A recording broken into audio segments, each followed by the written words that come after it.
ஒட்டுமொத்த பாகிஸ்தானையும் திணற வைக்கும் ஒரு மாபெரும் பிரம்மாஸ்திரத்தை இந்திய அரசு கையில் எடுத்துள்ளது சர்வதேச அளவில் பரபரப்பை ஏற்படுத்தியுள்ளது. கடந்த ஆண்டு ஏப்ரல் மாதம் ஜம்மு காஷ்மீரின் பகல்காம் பகுதியில் பாகிஸ்தானை சேர்ந்த தீவிரவாத அமைப்பு நடத்திய கொடூரமான தாக்குதலில் 26 சுற்றுலா பயணிகள் கொல்லப்பட்டனர். இது பெரும் அதிர்ச்சியை ஏற்படுத்திய நிலையில் பாகிஸ்தானில் உள்ள தீவிரவாத முகாம்கள் மீது இந்தியா தாக்குதல் நடத்தியது.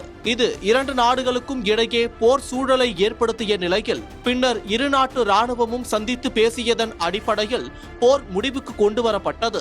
ஆனால் தொடர்ந்து இரு நாடுகளுக்கும் இடையேயான உறவுகள் மோசமடைந்தது. அதன் காரணமாக சிந்து நதி ஒப்பந்தத்தில் இருந்து இந்தியா வெளியேறியது. மேலும் இந்தியா வழியாக பாகிஸ்தானுக்கு செல்லும் சிந்து நதி நீரை இந்தியாவின் வடக்கு மாநிலங்களுக்கு திருப்ப இந்திய அரசு பல்வேறு நடவடிக்கைகளை எடுத்தது.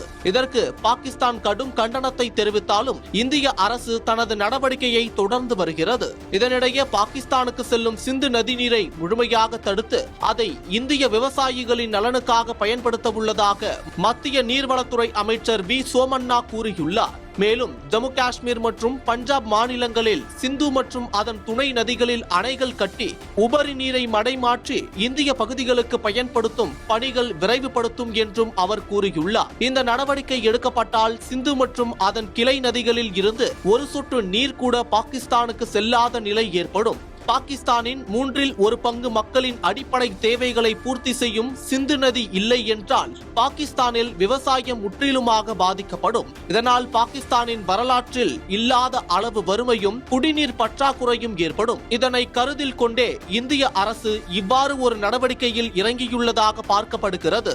அதே நேரம் இந்த விவகாரத்தை பாகிஸ்தான் அரசு சர்வதேச நீதிமன்றத்துக்கு கொண்டு சென்றால் அது இந்தியாவை கட்டுப்படுத்தும் விதமாக சில உத்தரவுகளை பிறப்பிக்கும் என எதிர்பார்க்கப்படுகிறது.